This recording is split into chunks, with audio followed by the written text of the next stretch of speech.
Hi, so today we're looking at doing high dynamic range imagery inside of Lightroom. So HDR, high dynamic range, what is it? So whenever you go off and you're taking images with your DSLR, your iPhone, or whatever it is, right? You'll sometimes run into situations like this, where we have one part of the image that is really bright, another part that's not so bright. There's a lot of value changes in the light in the image.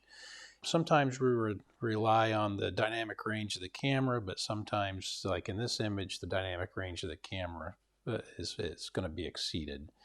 So what we have is HDR. And HDR, what we can do is take multiple pictures at different, basically f-stop values, so they'll allow different values of light into the camera onto the imager. And what that does is we can actually go through, like you see here, this is what my camera thought that the image should be exposed at. And what it did is it keyed on the sky because it was the brightest thing that was in the image and basically metered on that. And the sky is exposed pretty well, but everything in the foreground here is black and you can't see any detail other than silhouettes, which, I mean, if that's the image that you're after, that's great. But in this case, we want to bring out the detail. And what you end up doing is you're shooting, and I shot 5 images, but like if you're using an iPhone, that's going to do 3 images and it just does it automatically for you. But you can shoot 3 or 5 or 7 images or however you want to do this and bring it in and combine it into an HDR. You're taking these images and creating one image from them. And so in this case, I've shot 5. This is my base image here. Like I said, what the camera thought the exposure should be. Now, and I've got 5 images with the farthest on the bottom that has the lowest amount of light in it is this. And the highest up here that has the most light into it is overexposed. Of course, you can see in the sky's completely blown out, but the foreground is exposed correctly. What we do is we combine these images together to make one image, like I said. So in Lightroom, how you do that, there's multiple ways you could handle this situation, right? You could use a neutral density grad filter and make it so that the sky and the foreground were of similar values as far as light. And I'll cover that in another video because that is actually a pretty cool way to do things. There's also other software that you can use to process HDR. So one of the ones that I use is called Photomatrix that does a really good job. In this case, I'm just doing Lightroom, and I do a lot of mine in Lightroom anymore, just kind of depending, and I'll go back and forth and play around with them. And I was saying that you can use indie grad filters. I do, and I myself, I go back and forth. HDR, I will say, is easier because you don't have to carry as much equipment. I don't have to carry an indie grad filter out. I don't have to go set it up out in the field. You know, it's a personal preference. There's not really a right or a wrong way to do things here. To convert these to HDR, to combine these images, what you need to do is you come down here, you select your images. In this case, I'm just selecting the first image, and I'm selecting all 5 of these images by starting on the first one and going to the 5th one, holding down the Shift key and then selecting them. And then I'm going to right-click on those images and say Photo Merge up here in the dialog box and choose HDR. And what that's going to do is it's going to pull up the HDR Merge Preview window, and it's going to give you a preview. And you can see in here that now my foreground is looking a lot better. I can see detail in there. My sky is not doing too bad either. I can see that, and it's all exposed like it should be. Some of the options that you have in here, the auto align option.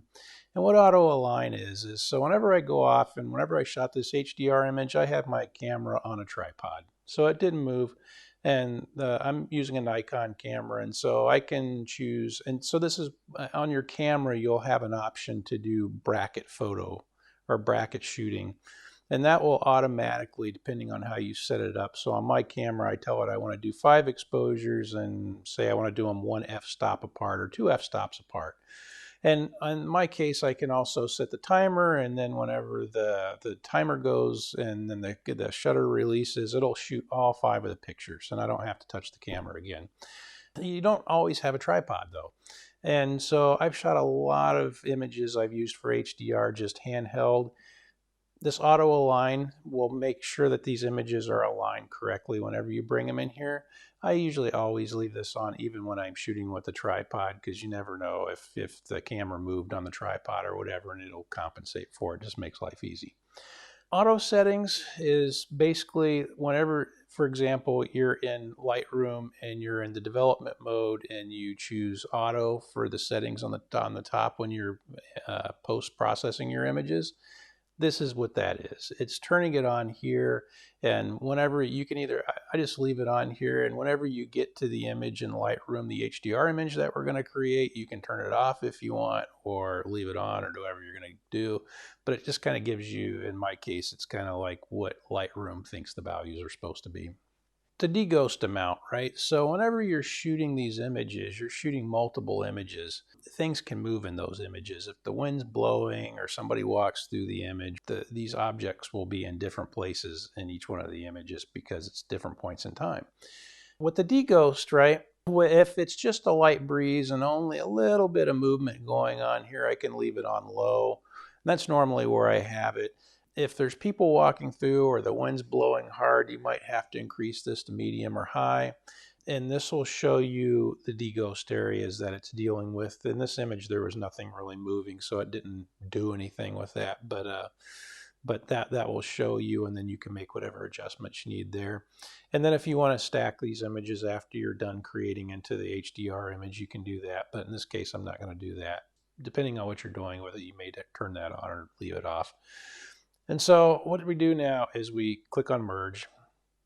And we come back in here, and you can see up here in the top left, it's creating the HDR image, and it's going to put it down here once it's finished and just on the end of these images.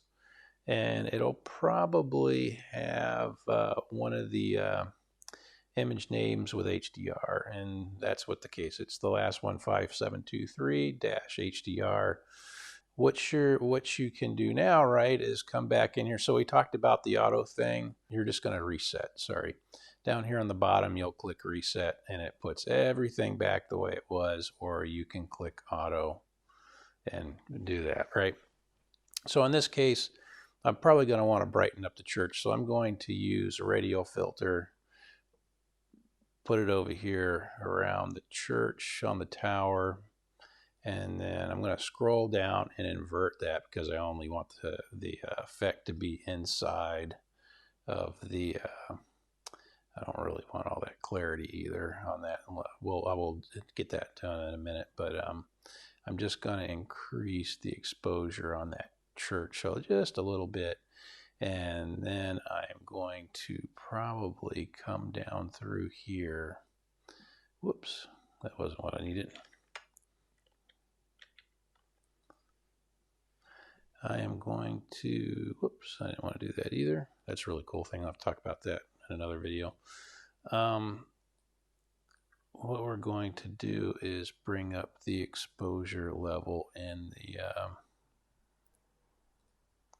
in this foreground area here. That's where it's not quite as exposed as I want it to be. Now, you don't want to overdo that. I will say that too. Whenever you're dealing with these images, you want to make minor changes or it'll look obvious. I mean, if I crank this thing all the way up, right, that's not going to look good. You want to keep your changes so that the image looks good. Let's go back in here. I don't know what happened. Oh, my exposure on the church changed back. We're going to just bump that up just a hair. And so I'm going to come down also and bring out the sky a little bit more because that's really the thing behind. So whenever you're dealing with these sliders, if you want to see what it is actually changing, just come over here and wiggle this thing back and forth, and you can see what parts of your image it's actually impacting and how it's impacting it, and then you can go through and do whatever you want to do with that to make your image look like you want it to look. I'm going to increase a little bit of blue in the sky, and then I'm going to roll up here and increase my clarity, just so like clarity, right? We can do that. I mean, you can You can do a lot of artistic type things inside of Lightroom too. So let me increase the contrast just a bit.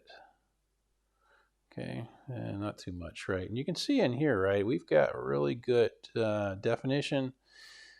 Not a lot. There's no noise, so I'm pretty happy with that image there. So, and that's HDR, folks. Anyway, I appreciate you joining me.